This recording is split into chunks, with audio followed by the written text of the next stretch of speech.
Македониjo, землjo skapa i roždena. Македониjo, землjo skapa i roždena. Tvojte sinove geroji, odbojното поле и дар. Твоите синове герои. Когато вика и цифрите говоря, и боговете мълчат. И аз нема що да кажа, ето и обвинителния акт, ето и присъдата, няма да думам. И ще ти дам един адрес, който да се срещнеш с този човек, той ще дума. Ето и удостоверенията, сега ще ти дам и адреса.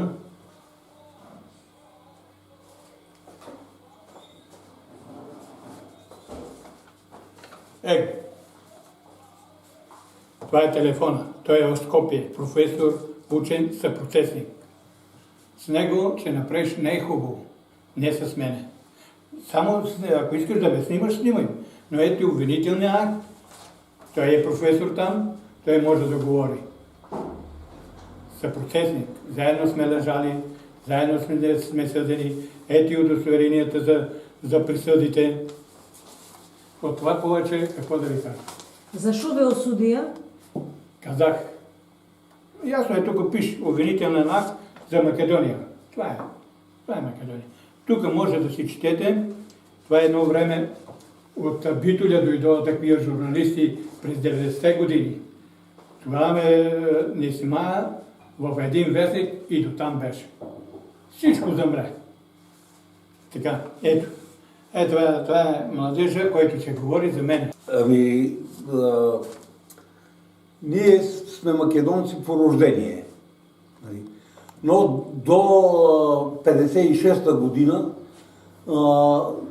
се знаеше, че тук е Македония и всички сме македонци. Но тогава политиката се смени и викат, тук няма македонци, това са българи и така.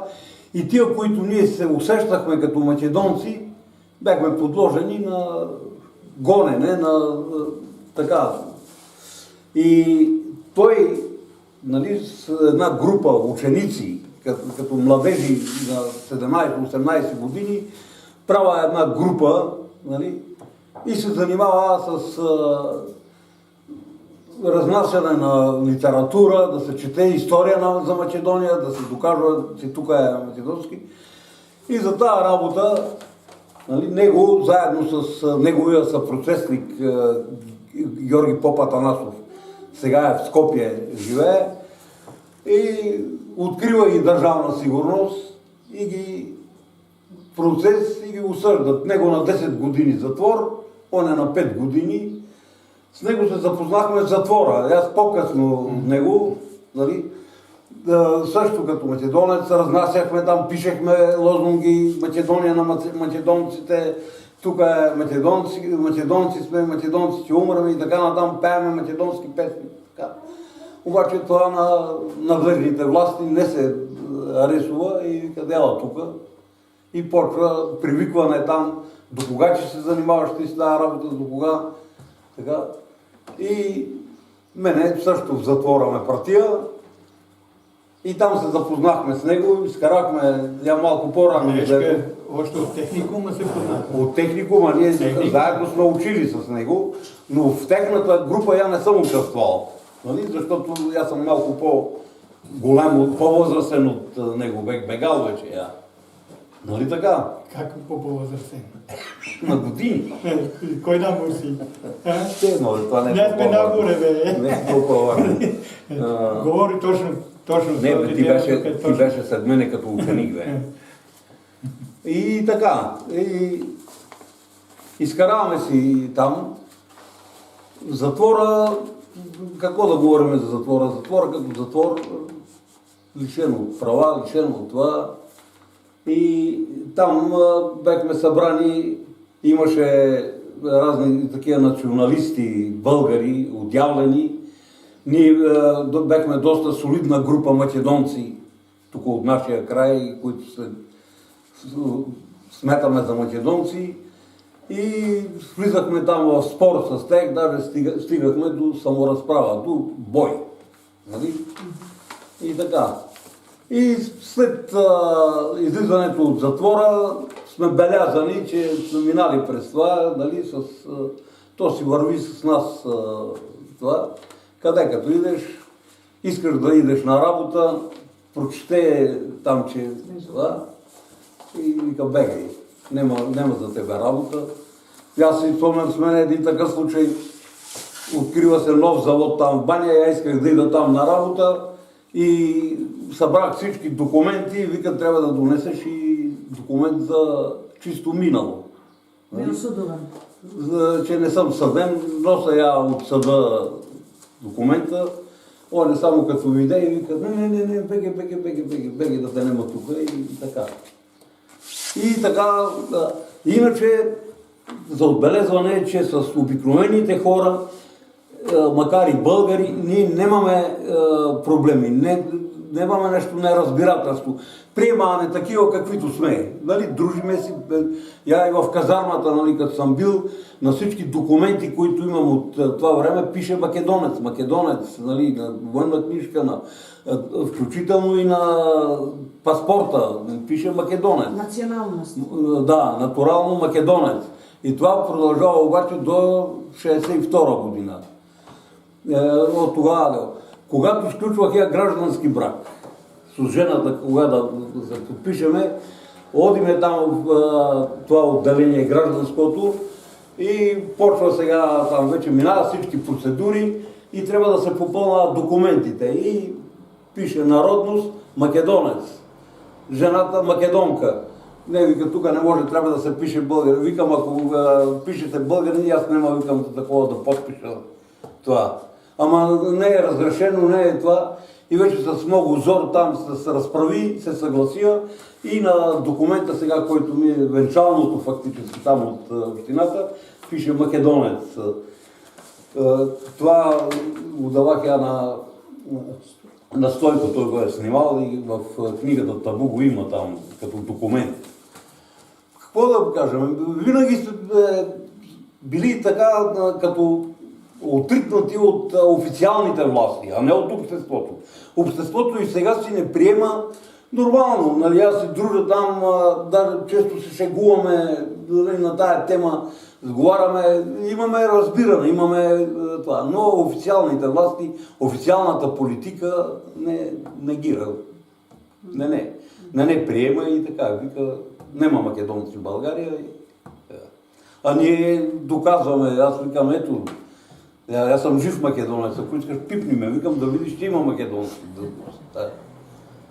И така. То много за приказване има, нали, но това са неща, които се знае от всички.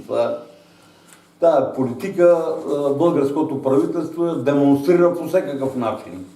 Пък демонстрира. Поначало затвора е, нали, за демонстриране на насилие. Там трябва да покажеш, че си послушен, че си се превъзпитал. Да. Какво друго? Ако има нещо да питате, питайте по-конкретно, да ви кажем. Колко години бяхте в затвор? Я бях 2 години, той беше...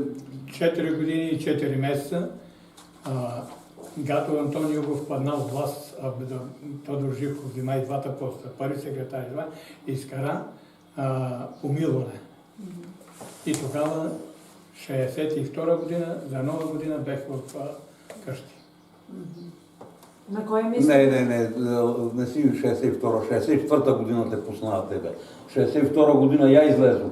62 година за нова година ме пуснаха. Може, добре.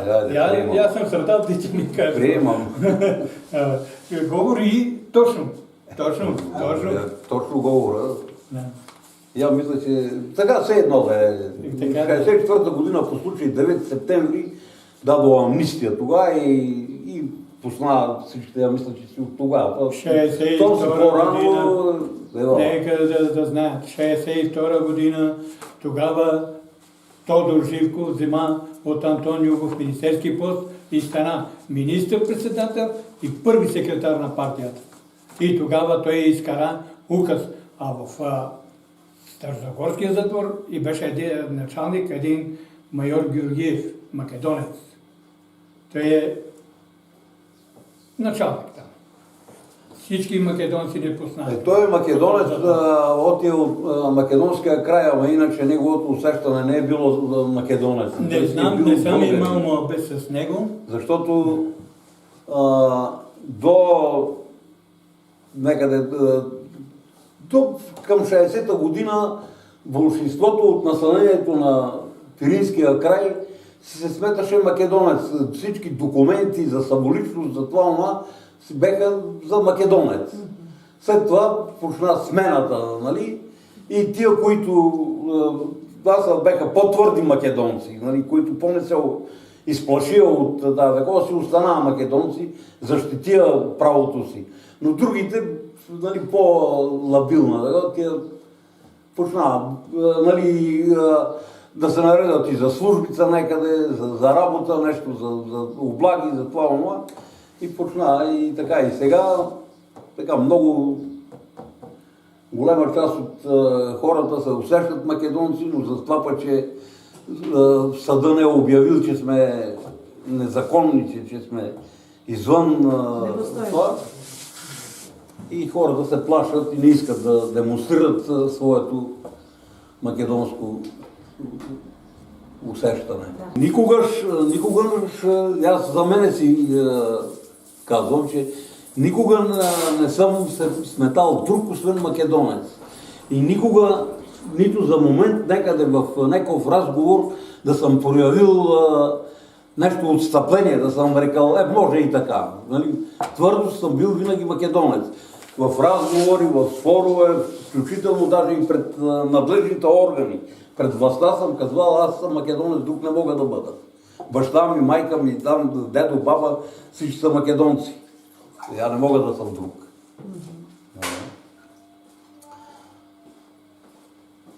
Но това трябва да се отбележи, да се знае, че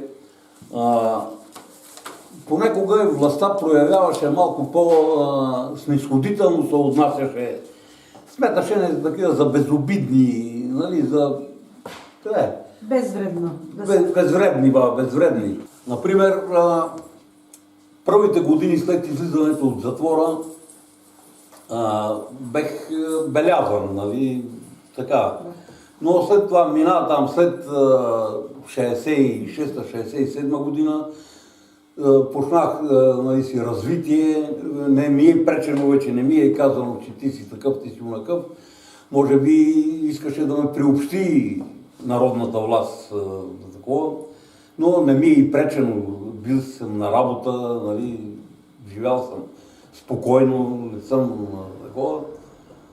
Така, до момента, имал съм, защото съм влизал в разни пререкания, така да го кажем с това, и гледане с друго око, но някакви последствия от тази работа не е имало, не съм наказван. Той си знае за него. Но и той беше, той го наприел там на поземлената комисия го турия да разтуре теке сетта. Затвор като затвор. Аз съм бил и в Идризово в Скопие, нали. Ама българският затвор беше по-убав от Идризово. Вистина? Ми да. Как? 60-та година, нали, аз с още 4 мои другари бегаме през границата, нали, искаме да идеме в Македония. Тук на нас не ни се дава възможност да бидеме македонци и викаме, айде, че идеме па там, търсиме. И така, и бегаваме ние през границата, минаваме. Така, и оттам ни фана и в Идризово, се го казваха там при Фатилище. Да. Там за емигранти, реемигранти, повратници, не знам какво. И там 3 месеца не държа и после уния власти на СФРРЮ. Там дадохме молба Молиме властите на СФРНУ да ни дадат политически азил. Подписахме се там всичко и викат честито. Обаче една вечер дойдеха там жандарите и викат: "Сбирайте багажо на влако, Ниш, Димитровград." Една неделя в Димитровград седехме и там също в запор. И на другия ден сменяне от България дадено на Югославия там колко, 3-4 човека и ние бехме 4 човека.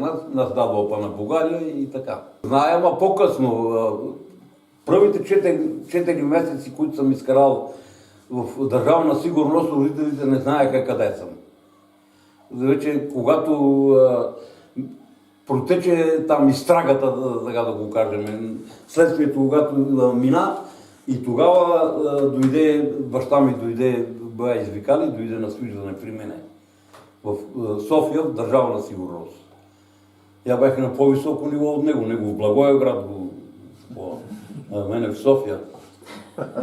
Во централата. В централата, да. По-учен от мене за това. Да. И после затвора вече с писмо на 2 месеци бех. Имаш право на едно писмо, на едно колече с охрана. И един път да дойде баща ми или майка ми на посета. Колко души бевте во една келија? Ами в София бех сам. Сам в килия, а после в затвора бехме много, ама там вече водехме, работехме там на кариерата, добивахме камене и бехме там 30-40 човека в една килия. В една стая, наредени от тук, лежиме там. Затвор като затвор. Стара Загора е политическа затвор. Стара Загора, той е голям затвор, обаче тия политическите си отделно криминалните. Обаче, понеже бехме смесени, имаше и възрастни, ние бехме млади, аз съм тогава на 22 години. Нали, бяхме млади, имаше и по-възрастни, даже имаше някои, които бяха от 9 септември в затвора. Нали? Бяха по 16-17 години вече в затвора седели. И това бяха вземали решение младежите там до колко години да на отделана. И го направиха Стара Загора младежки затвор. Нали? И там бяхме само млади, възрастни хора, възрастните ги дигна и кара на Плевен или на Белене или ги дигна. Това не е затвора, а на кариерата. Затвора си остана, там имаш, беше и то, който се опита да направи преврат, на генерал Анев в Стара Загора беше. На Тодор Живков. Там на кариерата ни наприха младежки бригада, така се каже. Младежки затвор. И вече там младежите организира курсове там, нали, да се учиме там електроженисти, оксиженисти, други. Имаше назначи един възпитател, бивш офицер, това дойде там като възпитател, се занимаваше с културно-възпитателна дейност да упражнява върху нас. Ние отпреди да одиме в затвора се знаеме с него. Като ученици? Учили сме заедно. Сме учили заедно в един техникум. Как е на македонците за горското стопанство? Какво е? Шумарско стопанство. Сега да ни се представите со имиње и презимиње, од каде сте? Аз съм Станко Георгиев Илиев от село Баня, община Разлог, Благоевградско. Там съм роден, там съм живел, там съм семейство, фамилия създал, жена, деца, всички са там, в Баня. На колко години сте сега? Сега съм на 78. Твърдо 78 години. Да. А вие? Аз се казвам Борис Прегов. Борис Самуилов Прегов. И съм роден в село Елешница, Разложко околия. Живея в град Банско. Баща ми се е изселил, когато правеха ТКС-то, се изсели в Банско, в Елешница. И там си живея, там са и децата, там всичко. И вие сте 78? Нагоре. Нагоре. Щом сме учили заедно, Кога след 66-та година, нали, режима малко олаби, стана по... И почнахме да одиме преко граница, да одиме на събори на границата, па и по Струмица, по Скопие. Когато бех в Идризово, следователо или следнико там, където беше, нещо му бех симпатичен и ми даваше много книги за читане. Нали, там съм чел от Стале Попов, чел съм едно книжле от Лазар Колишевски, История, стварност и аспирации, нали, коя много ми допадна. Исках да я взема тази книжка и да я донеса тук в България. И одех в Делчево, нали, и поисках там да ме водят на библиотеката. И преровихме всичко там да бараме тази книжка, обаче не можахме да я намериме. Исках да я донеса тук, да я пусна между хората, защото Лазар Колишевски там много хубаво описва, нали, българската, сръбската, гръцката пропаганда за времето от преди 1944 година. Много хубаво и много поучително така чеше да е. Но не такова. Исках и други книги да донеса там, ама не срещнах разбиране от уния хора там да ми помогна да донеса тук книги. Въпреки, че на границата можеше да ги взема, да не такова, но там следователно, там, нали, в Идризово беше добър. Много хубаво се носеше с мене. Много. И така си говорехме, нали, общи теми. Хубав човек беше, млад, сигурно 10 години по-стар от мене. Много добър. И доста редовно с вестници ме снабдяваше там, Нова Македония, там други, човек там. Доста се образовах и в Идризово. Добър другар съм с Ванчо Менджицки. Ванчо Менджицки. Нали?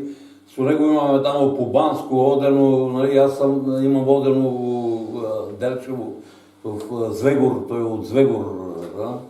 С неговия брат, нали? Той идвал тук, Иванчо. Имам книги от него. Аз съм бил много пъти, нали? Рекох, като съм работил Султан Скоп от Дитова. Да, и имам озеро там стоят. После, нали, даже, как да ви кажа, някак си съм раздвоен между уния впечатления, първите, които ги добих, когато ме върнава оттам и по-късно. Да. По това, може би, политиката е, така, ние сме жертва на политиката на големите. Въобще не погледнаха към нас тия пиринските македонци тук с добро око. Там, в Скопие. Въобще не погледнаха добре. И даже и в момента имам чувството, че е също. Олойното поле идат, чия идат, по-църнени, погрозени, чия идат, по-църнени, погрозени, 300 грама няца яли, и леви са закусвали, 300 грама